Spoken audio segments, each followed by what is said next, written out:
রুমিন ফারহানা কাছে কোন অভ্যুত্থান বা বিপ্লব 36 দিন বা 1 মাসে হয় না। হ্যাঁ, কেউ যদি মনে করেন অল্প কয়েকদিনের আন্দোলনে হাসিনাকে দেশছাড়া করেছেন, তবে তারা বোকার স্বর্গে বাস করছেন। শেখ হাসিনার পালানো বিএনপির 16 বছরের আন্দোলনের ফসল গণবিস্ফোরণে শেখ হাসিনা পলায় গেছে। আন্দোলনকারী বিএনপি করেছে, ঈদের পরে আন্দোলন, আর কেউ করেনি। হ্যাঁ, গুম আর খুন হয়েছে খালি বিএনপির কর্মী, দেশ ছাড়া হয়েছে খালি বিএনপির কর্মী। আমরা খায় না খায় অ্যাক্টিভিজম করলাম, আমরা তো বিএনপি করি না, গল্লিকও খাই না। সমাজ কি তাইলে আমাদের মেনে নেবে? বিএনপির আন্দোলন তো দেখেছেন, দেখেন নাই? গত 10টা বছর 10টা জনসভাও করতে পারে নাই। ঈদের পর আন্দোলন করতে করতে শুনতে শুনতে কান পয়সা খুলে পড়েছে। প্রাণ ভয়ে পুলিশের আক্রমণে দাঁড়াইতে পারে নাই, নিজেরা আবার স্বীকার করেছে। খালেদা জিয়ার বাড়ির সামনে 2টা বালির ট্রাক সরাইতে পারে নাই, আবার আসিছে আন্দোলনের ক্রেডিট নিতে। বিএনপি 16 বছর কেন 1600 বছর ঈদের পরে আন্দোলনের ঘোষণা দিল, হাসিনার বলা যেত না। যখন আন্দোলন চলছিল তখন মির্জা ফখরুল কইছে বিএনপির নৈতিক সমর্থন আছে, শুধু সম্পৃক্ততা নাই। হ্যাঁ, শুনেন, আমরা এই আন্দোলনের সঙ্গে কখনোই সরাসরি জড়িত নই, আমরা তাদেরকে নৈতিক সমর্থন দিয়েছি। আর আজ রুমিন ফারহানা বলে বিপ্লব তারাই করেছে, 1 মাসে বিপ্লব হয় না। তাহলে 7ই নভেম্বরে বিপ্লব কেমনে 4 দিনে হইল? নভেম্বরের 3 তারিখ থেকে 7 তারিখ বিপ্লব। রাশিয়ার বিপ্লব কেমনে 10 দিনে হইল? দুনিয়া কাঁপানো 10 দিন, ওই টাইমের উপরে একটা বইও আছে। বিপ্লব ক্ষণস্থায়ী, বিপ্লব অল্প সময় থাকে। বিপ্লব হইতেছে সেই মহেন্দ্রক্ষণ, একটা মাহদীয় সময়, যখন একটা জনগোষ্ঠী তার জাতীয় আকাঙ্ক্ষার সর্বোচ্চ শিখরটা হুট করে ছুঁয়ে ফেলে, বিদ্যুৎ চমকের মতো বা লাফায় ওঠা ল্যাম্পের শিকার মতো। ওই সময় ওই জাতির উপরে আল্লাহর খেলাফত নাজিল হয়, তখন সেই হয়ে ওঠে দুনিয়ায় খোদার খলিফা, বিপ্লবের নায়ক। আর সেই অসামান্য মুহূর্তটাই বিপ্লব। আমরা ভাগ্যবান, আমরা পুরা জাতি ওই মুহূর্তটায়, ওই মহেন্দ্রক্ষণের নায়ক, যার মধ্যে দিয়ে সৃষ্টিকর্তার পবিত্র ইচ্ছা আমাদের জাতির উপরে নাজিল হয়েছিল।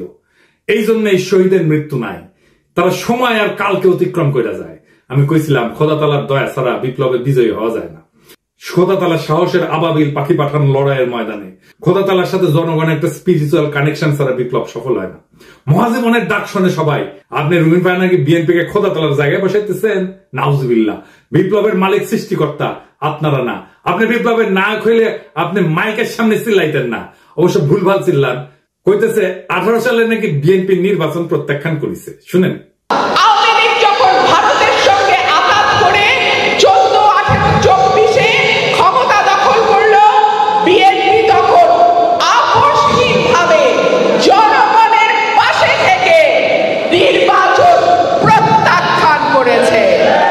ওই নিজেই 2018 সালে সংসদে সংরক্ষিত আসনের এমপি ছিল বিএনপির, আবার বিএনপি নির্বাচন প্রত্যাখ্যান করছে। কি কয় না কয় তার কোনো ঠিক নাই। শুধু তাই না, 10 কাঠার একটা প্লট চাই আবেদন করেছিল, যে প্লট পাইলে নাকি চিরকৃতজ্ঞ থাকিবে। দেখেন, এটা প্লটের লোভ সামলাইতে পারে না, সে আবার বিপ্লব করে। হ্যাঁ, খেল খতম হয়েছে, পয়সা হজম। দরখাস্তটা দেখেন, একবার বলে 2/3 মেজরিটি নিয়ে বিএনপি ক্ষমতায় যাবে। শুনেন, আবার বলে বিএনপি নেতা কর্মীদের কন্ট্রোল করা যাচ্ছে না, কেন্দ্রে জানায় কোনো লাভ হচ্ছে না। শুনেন, বিএনপি নেতা কর্মীদেরকে মাঠ পর্যায়ে কন্ট্রোল করা যাচ্ছে না। চাঁদাবাজির সঙ্গে যুক্ত, জমি দখলের সঙ্গে যুক্ত, টেন্ডারবাজির সঙ্গে যুক্ত। আমার এলাকাতে পদধারী নেতারা কেউ মাটি ভরাট করে নদীর উপরে, জমি দখল করে, আরেক উপজেলায় পদধারী নেতারা মামলা বাণিজ্য করে। তো কন্ট্রোল করা তো যাচ্ছে না। কেন্দ্রে খবর পাঠানো হয়েছে, কেন্দ্র কোনো অ্যাকশন নেয় নাই। তো বুঝছেন তো, বিএনপি ক্ষমতা এসে কি করবি? আচ্ছা, ওরা ছেড়ে দিই, বাচ্চা মেয়ে কি কইতে কি কয় ঠিক নাই, আপনারাও ছেড়ে দিয়েন। এবার আসেন বিএনপির অন্যতম প্রধান তরুণ বুদ্ধিজীবী ফাহাম আব্দুল সালাম, ওরা নিয়ে একটু কথা বলি। ফাহাম দেশে গেছিল, আপনারা মনে হয় অনেকেই জানেন যে ফাহাম মির্জা ফখরুল ভাইয়ের মেয়ের জামাই। তো আমি অত্যন্ত পছন্দ করি ফাহামকে ব্যক্তি হিসেবে, ভেরি চার্মিং পার্সোনালিটি। এই ফ্যাসি বিরোধী লড়াইয়ে তার অসামান্য ভূমিকা ছিল। সে আরবান এলিট যুবক তরুণদের এই লড়াইয়ের জন্য তৈরি করছে, সে একাই। আমি ভালো কথা বলে ফেললাম না। হ্যাঁ, বাংলাদেশে কারো সম্পর্কে ভালো কথা বলা খুব মুশকিল। যারা ফাহামকে পছন্দ করেন না তারা গালাগালি করতে পারে, আর যারা ফাহামকে পছন্দ করে তারাও গালাগালি করবে যে ও আসিছে এবার ফাহামের জনপ্রিয়তা দিয়া তোমার পয়েন্ট বাড়ানোর জন্য, পয়েন্ট খাওয়ার জন্য আসিছে। আর যদি কখনো ফার্ম গ্যাঞ্জাম করে, অ্যান্টি পিপল স্ট্যান্ড নেয়, তখন এসে বলবে দেখেছেন, খুব তো তখন প্রশংসা করেছিলেন। যাই হোক, এটা বলে রাখলাম যে ফার্ম আমার এলাই না, এখন রাজনৈতিক মিত্র না। কারণ ফার্ম বিএনপির যে স্ট্যান্ড নিছে, যেটা আপলোড করে, সেটা করেও সম্পর্ক রাখা যায় ভিন্ন মতের মানুষের সাথে, কিন্তু ফার্ম সেটা রাখবে না বলে সিদ্ধান্ত নিছে, এটা কোনো সমস্যা নাই, অ্যাবসলিউটলি ফাইন। ফার্ম সম্পর্কে এত কথা বললাম যে আমাকে তাকে রেফার করে কথা বলতে হবে, সেই জন্য বলে নিলাম আর কি। কারণ সেও বলছিল যে এই লড়াইয়ে যারা ছিল তারা তার ভাই দাদাটা বলছে, তো সেটা আমার তরফ থেকে এখন এটা বলে নেওয়াটা ভালো। তো ফার্ম দেশে গেল, সেই সময় ছাত্রদের নিয়ে বলছিল সম্ভবত একটা টিভি শোতে যে ছাত্ররা বিএনপির সাথে এলাই করলে ভালো করবে, এটা তাদের বেটার সিকিউরিটি দিবে। স্বার্থের দিক থেকে তারা যদি বিএনপির সাথে অ্যালাইন করে, আমার মনে হয় যে তাদের ভবিষ্যৎ অন্য অপশন থেকে বেটার। 2 দিন আগেও লিখলো ফার্ম যে আওয়ামী লীগের মিছিল হচ্ছে বড়, এইটা আমরা নাকি একে অন্যকে অপমানিত করছি, তার ফল। হ্যাঁ, মাঝে মাঝে ফার্মের কথা শুনে হাসি। আচ্ছা ফার্ম, বিএনপি কি কাউকে সুরক্ষা দেওয়ার কথা বলা মানায়? আর বিএনপি কি কাউকে সুরক্ষা দিতে পারে? দিছে কখনো? এই সব ক্ষমতা কি বিএনপির আছে না ছিল? ক্ষমতা জিনিসটা কি, সেটা কিভাবে তৈরি হয়? বিএনপির যদি কাউকে সুরক্ষা দেওয়ার হিম্মত থাকতো তাহলে জিয়া তো নিহত হয় না, ইলিয়াস আলী গুম হয় না, সালাউদ্দিন চৌধুরী ফাঁসিতে যায় না, তারেক রহমান নির্বাসনে যায় না, বালুর ট্রাক ফেলা তারে খালেদা জিয়াকে আটকাই দিতে পারে না। বিএনপি কি দেশকে আওয়ামী লীগের ফাঁসিবাদের হাত থেকে রক্ষা করতে পারছে? পারে নাই। বাংলাদেশের সবচেয়ে বড় রাজনৈতিক দল হয়ে অগাস্ট বিপ্লবের নেতৃত্ব দিতে পারে নাই। এই বিএনপি আগামীতে ক্ষমতায় যাইতে পারে, কিন্তু এই ক্ষমতা সে রাখতে পারবে না, কারণ ক্ষমতা বিষয়টাই সে বুঝে না। দেখেন, বিএনপির জন্ম হইতো না 1975-এর 15ই আগস্ট না ঘটলে। সেই আগস্ট বিপ্লবীদের রক্ষা করছে বিএনপি? করে নাই। মুজিব হত্যা মামলার বিচারে অভিযুক্ত সবাইকে জজ গোলাম রসুল ফায়ারিং স্কোয়াডে গুলি করে মারার মৃত্যুদণ্ডের রায় প্রদান করছিল। যদিও দেশে প্রচলিত সিআরপিসিতে মৃত্যুদণ্ড দণ্ডিতদের ফায়ারিং স্কোয়াডে গুলি করে মারার কোনো বিধানই নাই। সংসদে এই অপকর্মের বিরুদ্ধে সেদিন 120টা আসন নিয়েও বিএনপি কোনো বিরোধিতা না করে মুখে কুলু পাইতে চুপ করে বসেছিল। তাই বিএনপির কাউকে রক্ষা করতে পারবে না, করবে না, সে ক্ষমতা নেই। বিএনপি ক্ষতি করতে পারবে, সেটাই আসল ক্ষমতা। রক্ষা করতে পারাটা রাজনৈতিক ক্ষমতা না, বরং ক্ষতি করতে পারার হিম্মতটাই রাজনৈতিক ক্ষমতা। আমি এই প্রসঙ্গে বিস্তারিত আলাপ করছি আগের এপিসোডে। আওয়ামী লীগের মিছিল বড় হচ্ছে এই জন্য না যে কেউ কাউকে অপমান করছে আর অভিমানে রাজপথ ছেড়ে দিচ্ছে তাই আওয়ামী লীগ মিছিল করতেছে, না, তা না। বাংলাদেশে বিএনপি বা জামাত বা ছাত্রদের এনসিপি গ্রিন সিগন্যাল ছাড়া আওয়ামী লীগের বাপের ক্ষমতা নাই মিছিল করে। আওয়ামী লীগ বিএনপির আশকারা পাইয়া মিছিল করতেছে না, শুধু বিএনপি আওয়ামী লীগের মিছিল করে দিচ্ছে। হ্যাঁ, বা বেশ, এইভাবেই তারা আওয়ামী লীগকে বাঁচাই রেখে জনগণকে ভয় দেখাইতে চায়। বিএনপি ক্ষমতায় আসার আগেই দলটার নেতা কর্মী এবং তাদের আত্মীয় স্বজনরা আওয়ামী লীগের রাজনৈতিক স্বার্থ রক্ষার জন্য কতটা মরিয়া হয়ে উঠছে এ খবর পড়লেই সেটা বুঝতে পারবেন। আওয়ামী লীগকে যারা রুখে দিতে পারবে তারাই আগামী বাংলাদেশের নেতা হবে। বিএনপি রুখতে না চাইলে তো মাঠ ফাঁকা থাকবে না। বিএনপি প্রাণ ভয়ে রাজপথে 28 অক্টোবর দাঁড়াইতে পারে নাই, তার জন্য কি বর্ষা বিপ্লব থামে ছিল না। ফার্মের কন্ট্রাডিকশন গুলো নিয়ে আলাপ করি না, চাইলে করা যায়। ফার্ম কইতেছে 71 একটা রেড লাইন, এই রেড লাইন ক্রস করলে বাংলাদেশের রাজনীতি করা যাবে না। এই জন্য নাকি জামাত মেইনস্ট্রিম হইতে পারে নাই। আজিব বাত। বিএনপি কি 71-কে ওন করে? সে নিজে কি ফার্মকে নিজে বাঙালি জাতীয়তাবাদকে ওন করে? ফার্ম তো নিজেই নিজেকে হিন্দুস্তানি মুসলমান বলছে। দেখেন, আমি নিজেকে বাঙালি মনে করি না, আমি নিজেকে হিন্দুস্তানি মুসলমান মনে করি। ফার্ম কি ধর্ম নিরপেক্ষতা মানে? সে কি সমাজতন্ত্র মানে? সে নিজেই কমিউনিস্টকে দান্দিক বলেন। সেই বাকশাল চাই, আবার ইউরোপিয়ান এনলাইটমেন্ট চাই। দান্দিক বোকাচোদা আর কি। তাইলে ফার্মের 71টা আসলে কি? ফার্মের ন্যারেটিভ কি 71-এর? আমি আসলে জানতে চাই। এবার আসেন বিএনপির 31 দফা নিয়ে আলাপ করি। আমি 31 দফার এক দফা নিয়ে সারা ভাবে আলাপ করেছি, আপনারা দেখছেন। আলাপ একবারে যদি করতাম আগ্রহ ধরে রাখতে পারতেন না। তো বিএনপির কিছু কইতে ইচ্ছা করে না, এরা বেকুব ভর্তি দল, এরা নিজেদের দুর্বলতা কখনো বুঝতে পারে নাই। যেহেতু অ্যান্টি আওয়ামী লীগ সকলের কাজের সুফল পাইছিল, তাই তারা ভাবে নাই নিজের ইন্টেলেকচুয়াল অ্যাসেট গড়ে তুলতে হবে। এখন পরিচয় গাড্ডায় আওয়ামী আমলের কোন ন্যারেটিভ তৈরি করতে পারেন নাই, একটাও না। আপনি দেখাতে পারবেন না একটা ন্যারেটিভ তৈরি করছে, নিজেদেরকে রক্ষা করতে পারেননি ন্যারেটিভ তৈরি করে। আর এইটা যে তাদের দুর্বলতা, এটা কোনোদিন খতায় দেখে নাই। গাড়বেলি করে মাস্তানি হয়, রাজনীতি হয় না। রাজনীতি সিরিয়াস বিষয়, ক্ষমতা মাফিয়াদেরও থাকে। যাই হোক, আজকে 2টা দফা নিয়ে আলাপ করবো বিএনপির 31 দফা। তার আগে কয়ে নেই, রাজনৈতিক দফার সংখ্যা কম হইতে হয়। আমি চ্যালেঞ্জ দিয়ে বলতে পারি, বিএনপি স্ট্যান্ডিং কমিটির প্রত্যেককে আলাদা কইরা 31 দফা লিখতে বলেন, পারবে না, একজনও লিখতে পারবে না 31টা দফা। আপনি বিএনপির কর্মী হন, নেতা হন, নিজে লেখেন, এটা এপিসোড বফ করে নিজে লেখেন, পারবেন না। আমি চ্যালেঞ্জ দিলাম, পারবেন না। আপনি নিজে যার রাজনীতি করাটাই কাজ, যে পারেন না নিজের দফাটা নিজে লিখতে, মনে রাখতে। পাবলিকের বাপের ধন কি সাপে খাইছে যে সে মনে রাখবে? তার ঠেকা পড়ছে। আসেন দেখি রাজনৈতিক কর্মসূচি অল্প দফায় কেন হইতে হয়, সেটা একটু আলাপ করি। এক নাম্বার কারণ সহজবোধ্যতা। অল্প দফা থাকলে জনগণ সহজে বুঝতে পারে কি দাবি করা হচ্ছে, বেশি দফা থাকলে মেসেজ জটিল হয়ে যায়, সেই জন্য সাধারণ মানুষের মনোযোগ হারানোর ঝুঁকি বাড়ে। 2 নাম্বার, মোবিলাইজেশন সহজ হয়। কম দফা মানে একটা বা দুইটা মূল দাবির পিছনে জনগণ জোরালো ভাবে ঐক্যবদ্ধ হইতে পারে, আন্দোলনের শক্তি বাড়ে। 3 নাম্বার, কৌশলগত চাপ সৃষ্টি করা যায়। সরকার বা বিরোধী শক্তির উপর চাপ তৈরি করার জন্য স্পষ্ট এবং নির্দিষ্ট দাবি থাকা জরুরি। বেশি দাবি দিলে কোনো দাবি নিয়ে সুনির্দিষ্টভাবে চাপ তৈরি করা যায় না। গতি বজায় রাখা, কম দফার কর্মসূচি আন্দোলনের গতি এবং ফোকাস বজায় রাখে।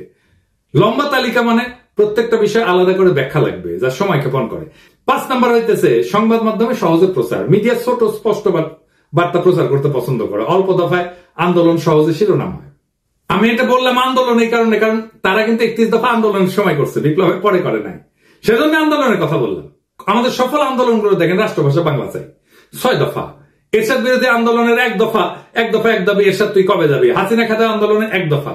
এমনকি বিএনপি যে 4 দলীয় জোটের 5 দফা ছিল 2001 সালের নির্বাচনে, দুর্নীতিমুক্ত প্রশাসন, সুশাসন, আইন শৃঙ্খলা উন্নয়ন, এই সমস্ত। তারপরে দফা বাড়তে থাকে। 2018 সালে বিএনপির ঐক্যফ্রন্টের দফা হয় 7 দফা আর 11টা লক্ষ্য। এই হইতেছে বাম ইনফ্লুয়েন্স, দাবি ঢুকাইতে দিতে হবে টাইসা। মানুষ পড়লো কিনা শুনলো কিনা ভাবাভাবি নেই। আসেন 31 দফার 2 নাম্বার দফা নিয়ে দেখি। তারা কইতেছে বাংলাদেশে গণতন্ত্র, ভোটাধিকার পুনঃপ্রতিষ্ঠা এবং স্বচ্ছ গণতান্ত্রিক প্রক্রিয়াকে স্থায়ী, সাংবিধানিক এবং প্রাতিষ্ঠানিক রূপ দেওয়ার লক্ষ্যে একটা নির্বাচনকালীন দল নিরপেক্ষ তত্ত্বাবধায়ক সরকার ব্যবস্থা প্রবর্তন করা হবে। ভালো কথা, কিন্তু প্রশ্ন হইতেছে তত্ত্বাবধায়ক সরকার তো বিএনপি প্রবর্তন করেছিল, তাই না? আইন কইরা 96 সালে তো টিকলো না কেন? আবার আইন করবে, টিকবে না। মানে আমরা চক্রাকারে একই সমস্যার আবর্তে ঘুরপাক খাবো নাকি বারে বারে? আবার যে বাতিল হবে না তার নিশ্চয়তা কি? জনগণ চায় একটা নিরপেক্ষ নির্বাচন, অবাধ স্বচ্ছ নির্বাচন, নেতা নির্বাচনের স্বাধীনতা। এটা কিভাবে নিশ্চিত হবে? বিএনপি তো বিচারপতির বয়স বাড়ায় নিজেদের পছন্দ মতো লোককে তত্ত্বাবধায়ক সরকার প্রধান বানাতে চেয়েছিল 2006 সালে, জানেন তো? 2007 সালের জানুয়ারিতে যে সাধারণ নির্বাচন পরিচালনা হবে সেটার জন্য তত্ত্বাবধায়ক সরকার গঠিত হওয়ার কথা ছিল। তার প্রধান উপদেষ্টা হিসেবে বিচারপতি KM হাসানকে নিয়োগ করা হয়। উনি একসময় বিএনপির কেন্দ্রীয় নেতৃত্বে ছিলেন। তৎকালীন আওয়ামী লীগের মতে KM হাসান যাতে তত্ত্বাবধায়ক সরকারের প্রধান উপদেষ্টা হইতে পারে, সেই জন্য বিএনপি সংবিধান সংশোধন করে বিচারপতির অবসর গ্রহণের বয়সসীমা বাড়াই দিছিল। গ্যাঞ্জাম বাঁধে এই নিয়ে, আবার গ্যাঞ্জাম বাঁধবে। এই দফা দিয়ে কি অবাধ সুষ্ঠু নির্বাচন করা যাবে? যাবে না। নিশ্চিত করা যাবে? যাবে না। এমনকি এই সিস্টেম টিকবে না, আগেও টেকে নাই। তাইলে এই দফা কি চিন্তা ভাবনা কইরা বানাইছে? আচ্ছা, 4 নাম্বার দাবিতে কি বলিছে? পরপর 2 টার্মের অতিরিক্ত কেউ প্রধানমন্ত্রীর দায়িত্ব পালন করতে পারবে না। ভালো কথা, খুবই ভালো কথা। কি মনে হয় এটা কইরা? পরপর 2 টার্মের বেশি কেউ প্রাইম মিনিস্টার দায়িত্ব পালন করতে পারবে না। এটা বিএনপি অনেকবার বলছে, কিন্তু আমরা যাতে আমেরিকায় দেখি এইটাই সংবিধান সংস্কার কমিটি প্রস্তাব করছে। এখন বিএনপি কইতেছে প্রধানমন্ত্রী পদে দাঁড়ান 2 মেয়াদের বেশি কেউ থাকতে না পারলেও একবার বিরতি দিয়া আবার প্রধানমন্ত্রী হইতে চাইলে সেই সুযোগ থাকতে হবে। মানে পরপর 2 টার্ম থাকবে, তারপরে 1 বছর অন্য কেউ হবে, তারপরে আবার কেউ 2 টার্ম এসে থাকবে। মানে বুঝছেন তো, পরপর 2 টার্ম থাকার পরে 1 টার্ম প্রেসিডেন্ট হবে, তারপর আবার 2 টার্ম প্রাইম মিনিস্টার হবে, তারপরে 1 টার্ম প্রেসিডেন্ট হবে। মানে চালাকি শুরু হয়ে গেছে, ভাবছে কেউ বুঝতে পারবে না। যেই মাত্র ক্ষমতায় আসা দেখতে পারতেছে তখনই চোখ উল্টাই দিচ্ছে বিএনপি। যখন ক্ষমতা থেকে দূরে তখন কত ভালো ভালো কথা দেখিছো, কি সুন্দর চান্দ দিছে, এখন আর চিনে না। আসেন, কেন পরপর 2 বার রাষ্ট্রের প্রধান নির্বাহী হওয়া ঠিক না? এর পিছনে দার্শনিক ভিত্তিটা কি? পরপর 2 টার্ম রাষ্ট্রের নির্বাহী থাকা ঠিক না কেন? এর মূল উদ্দেশ্য হইতেছে 1 নাম্বার, ক্ষমতার অপব্যবহার রোধ করা। দীর্ঘ সময় ধরে একই ব্যক্তি ক্ষমতায় থাকলে স্বৈরতান্ত্রিক প্রবণতা তৈরি হয়, নিজের ক্ষমতা পাকাপোক্ত করতে শুরু করে, জনগণের বদলে নিজের দল বা নিজের শক্তিকে রক্ষা করে। একই জিনিস ঘটছে হাসিনার ক্ষেত্রে। 2 নাম্বার, নতুন নেতৃত্বের সুযোগ সৃষ্টি হয় না। নিয়মিত নেতৃত্বের পরিবর্তন মানে নতুন চিন্তা, নতুন দৃষ্টিভঙ্গির আগমন। 3 নাম্বার, রাষ্ট্রীয় প্রতিষ্ঠানের স্বাধীনতা রক্ষা। একজন দীর্ঘদিন ক্ষমতায় থাকলে বিচার বিভাগ, নির্বাচন কমিশন, পুলিশ ইত্যাদি তার হাতে জিম্মি হয়ে যেতে পারে, যেটা হাসিনার আমলে হয়েছিল। 4 নাম্বার, গণতন্ত্রের প্রাণবন্ততা বজায় রাখা। জনগণ যাতে মনে করে রাষ্ট্র তাদের, কোন ব্যক্তির না, এই অনুভূতি বজায় রাখা দরকার। এবং দীর্ঘকালীন শাসনের বিদ্রোহ কিন্তু অবশ্যম্ভাবী হয়ে ওঠে, কারণ ক্ষমতা কেন্দ্রীভূত হয়ে পড়ে। যখন এক ব্যক্তি বা গোষ্ঠী দীর্ঘদিন রাষ্ট্রের নেতৃত্ব থাকে, তখন তারা সমস্ত শক্তি নিজেদের হাতে কক্ষিগত করে। আইনের শাসন দুর্বল হয়, বিচার ব্যবস্থা পক্ষপাতদুষ্ট হয়, সেনাবাহিনী প্রশাসন ব্যক্তি বিশেষের গোলাম হইয়া পড়ে, জনগণের স্বাভাবিক চাহিদা, ন্যায় বিচার, সমান অধিকার, জীবনের নিরাপত্তা এই সমস্ত পদদলিত হয়। একই জিনিস আমরা দেখছি হাসিনার আমলে। দেখেন, এই যে ঘটনা, এটা তাত্ত্বিক ভিত্তি কি যে কেন প্রধান নির্বাহী বেশি দিন থাকতে পারবে না? তাত্ত্বিকভাবে এটা দাঁড়ায় আছে কয়েকটা বড় চিন্তার উপরে। এক নম্বর হচ্ছে ডেমোক্রেটিক রোটেশন, বা এটাকে বলা যেতে পারে গণতান্ত্রিক চক্র। জন লক, মন্তেস্কু এই দার্শনিকরা বলছিলেন ক্ষমতা স্বাভাবিকভাবে দুর্নীতির দিকে ধাবিত হয়, তাই নিয়মিত ক্ষমতার হাত বদল জরুরি। আর একটা তত্ত্ব হচ্ছে ন্যাচারাল ডিকে অফ পাওয়ার, মানে ক্ষমতার স্বাভাবিক ক্ষয়। টকভিল উনি বলছেন একজন নেতা যত বেশি সময় ক্ষমতায় থাকে তত সে জনগণের আসল চাহিদা থেকে বিচ্ছিন্ন হয়ে পড়ে। আর 3 নম্বর হইতেছে জেনারেশনাল রিনিউয়াল, নতুন প্রজন্মের আবির্ভাব তত্ত্ব। রাষ্ট্রের সেবা করার সুযোগ নতুন নেতৃত্বকে দিতে হবে, না হইলে রাষ্ট্র সময়ের সাথে সাথে পিছায় যাবে। যদি একজন নেতা 2 মেয়াদে চালায় যায়, তারপর একটা বিরতি নিয়ে আবার প্রার্থী হয়, তাহলে মূল উদ্দেশ্য ব্যাহত হয়। কেন ব্যাহত হয়? 1 নম্বর, ক্ষমতার নেটওয়ার্ক নষ্ট হয় না, যেটা তৈরি হয়েছিল। যে নেতা টানা 2 মেয়াদ চালাইছে তার সময়কালে প্রশাসন, বিচার বিভাগ, পুলিশ, মিডিয়া, ব্যবসায়ী গোষ্ঠী সব স্তরে স্তরে অনুগত এক ধরনের নেটওয়ার্ক তৈরি হয়। একটা বিরতিতেও এই নেটওয়ার্ক বেঁচে থাকে, সক্রিয় থাকে। এখন দেখতেছেন না, এখনো হাসিনার লোকজন প্রশাসনে আছে। তো উনি যখন আবার প্রার্থী হয়, এই শক্তিগুলো তাকে সুবিধা দেয়, ফলে নতুন প্রতিদ্বন্দ্বিতা বা নতুন নেতৃত্বের সুযোগ প্রকৃত অর্থে হয় না। 2 নম্বর, জনগণের মনস্তত্ত্ব পাল্টায় না। নেতার ব্যক্তি পূজা বা জনপ্রিয়তার মিথ ভেঙে যেতে সময় লাগে। মাত্র 1 মেয়াদের বিরতি তা ভাঙার জন্য যথেষ্ট না, ফলে পুরনো প্রভাব বজায় থাকে। মানুষ মনে করে ওই লোকটাই আবার ফিরে আসবে। 3 নম্বর, প্রশাসনিক নিরপেক্ষতা থাকে না। নির্বাচন কমিশন, পুলিশ, সরকারি যন্ত্রপাতি তাদের পুরনো বসের জন্য অপেক্ষায় থাকে, ফলে নির্বাচন প্রতিযোগিতামূলক হয় না, গণতন্ত্র দুর্বল হয়। 4 নম্বর হইতেছে নতুন প্রজন্মের নেতৃত্ব বাধাগ্রস্ত হয়। যখন পুরনো নেতা আবার ফিরে আসার সম্ভাবনা রাখে, তখন নতুন নেতৃত্ব উঠে আসতে ভয় পায় বা বাধাগ্রস্ত হয়, গণতন্ত্রের নবায়ন থেমে যায়। তত্ত্বে যতই বলা হোক না কেন, অনেক রাষ্ট্রনায়ক নিয়ম ভেঙে আজীবন ক্ষমতা ধরে রাখার পথ তৈরি করছে। সবচেয়ে উল্লেখযোগ্য 2টা উদাহরণ দিই। ভ্লাদিমির পুতিন টানা 2 টার্ম শেষ হওয়ার পর উনি সংবিধান অনুযায়ী প্রেসিডেন্ট হইতে পারতেন না, তাই নিজের ঘনিষ্ঠ দিমিত্রি মেদভেদেভকে প্রেসিডেন্ট করে নিজে হয় প্রধানমন্ত্রী, কিন্তু রাশিয়া প্রকৃত ক্ষমতা নিজের কাছেই রাখে। 2012 সালে আবার প্রেসিডেন্ট হয়, পরে সংবিধান সংশোধন করে তার মেয়াদের সীমাটা মুছে দেয়। এখন পুতিন 2036 সাল পর্যন্ত প্রেসিডেন্ট থাকতে পারবে, অর্থাৎ প্রায় 4 দশক ধরে। এর ফলাফল কি হয়েছে? রাশিয়া গণতন্ত্র থেকে দূরে সরে গেছে, বিরোধী নেতারা নিশ্চিহ্ন হয়ে গেছে এবং ব্যক্তি কেন্দ্রিক একনায়কতন্ত্র তৈরি হয়েছে। শি জিনপিং, চীন প্রেসিডেন্টের জন্য 2 মেয়াদের সীমা ছিল 5-5-5 10 বছর। শি জিনপিং 2013 সালে প্রেসিডেন্ট হয়। 2018 সালে চীনের কমিউনিস্ট পার্টি সংবিধান পরিবর্তন করে 2 মেয়াদের সীমা তুলে দেয়। এখন শি জিনপিং আজীবনের জন্য প্রেসিডেন্ট থাকার পথ খুলে দিয়েছে। এর ফলাফল কি? চীনে ব্যক্তির চেয়ে পার্টি বড়, এই নীতিগতভাবে লঙ্ঘন করছে। আর চীনে গণতান্ত্রিক কোন নির্বাচন নাই, মত প্রকাশের স্বাধীনতা কঠিনভাবে নিয়ন্ত্রিত। ফলে যখন 2 টার্মের নিয়ম ভেঙে ফেলা হয় বা কোন ছিদ্র রেখা ক্ষমতা ধরে রাখার রাস্তা রাখা হয়, তখন গণতন্ত্র দ্রুত দুর্বল হয়ে পড়ে, রাষ্ট্র ব্যক্তি কেন্দ্রিক হয়ে যায় এবং জনগণের স্বাধীনতা কাগজে কলমে সীমাবদ্ধ হয়ে পড়ে। আমি মাঝে মাঝে চুপচাপ হয়ে বসে থাকি, ভাবি যে যদি 2028 সাল পর্যন্ত আওয়ামী লীগ থাকতো কি হইতো। নির্বাচনের নাম উচ্চারণ করলেই নীল সাদা ভাই নিশা দাঁড়াইতো দোরগোড়ায়, ঠান্ডা গলায় বলতো চলেন। তারপর বাকিটা একটা কালো গল্প, যার শেষ পাতায় রক্তের দাগ। লুৎফুজ্জামান বাবর কারাগারের ঘুপসি কোণে চোখ তুলা পাখিদের উঠতে দেখতেন আর ভাবতেন তারা এখনো উঠতে পারে, অথচ আমি। সালাউদ্দিন আহমেদ শিলংয়ের আকাশে হাত তুলতেন, এই নীল কি ঢাকার মতো, নাকি আমি বদলে গেছি। খালেদা জিয়া এখন অন্তরীণ থাকতেন। রিজভী ভাই কোলাপসেবল গেটের পিছনে মাফলার গলায় দিয়া হাতে গোনা কয়েকজন কর্মী নিয়া শীতের মধ্যে ঠকঠক করে কাঁপতেন, ওটাই ওনার রাজনৈতিক কর্মসূচি হয়ে থাকতো। আর আয়নাগর, ওইখানে নাম ঝুলতো শত শত মৃত স্বপ্নের, ভুলে যাওয়া মানুষের, যারা একদিন হাঁটতো, হাসতো, স্বপ্ন দেখতো, তারপর চুপ হয়ে যেত। আমরাও চুপ হয়ে যেতাম, চুপচাপ বাজারে যেতাম, চুপচাপ অতি মূল্যে অল্প কিছু ডিম কিনতাম, সবজি কিনতাম, আর মাছ মাংস দেখে হাত পিত্তেশ করতাম। চুপচাপ আয়নায় তাকায় ভাবতাম এটা আমার মুখ না, আমি কোথায় হারালাম। ঠিক তখন কিছু সাহসী তরুণ উঠে দাঁড়ায়, তারা বলে এমন জীবন চাই না। তারা বাতাসে ছড়ায় দেয় আলো, আমরা গলা ছেড়ে কাপা কাপা স্বরে ওদের দেখে পথে নেমে আসি, সাহস নিয়া বলি আমরা ভালো নাই। কিন্তু আজ আমরা বলি ওদের হটাও, ওরা রাজনীতি করে ফেলছে।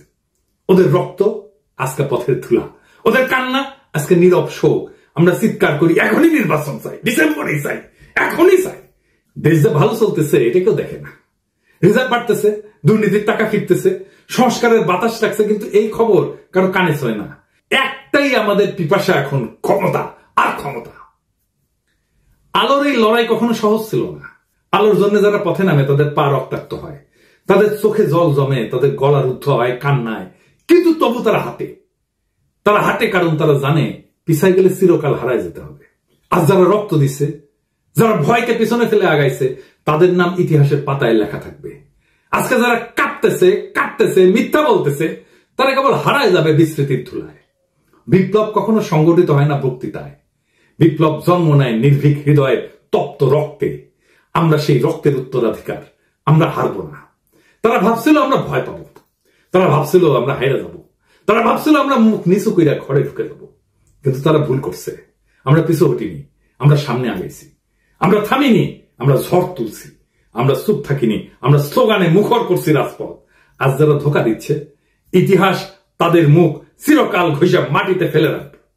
আজ যারা দাঁড়াইছে ইতিহাস তাদের মাথায় তুলে নেবে। আজ আকাশ ভেঙে পড়ুক, সমুদ্র ফেটে যাক, আমরা পিছু হটবো না। আমাদের জয় হবে ইনশাআল্লাহ। ইনকিলাব জিন্দাবাদ।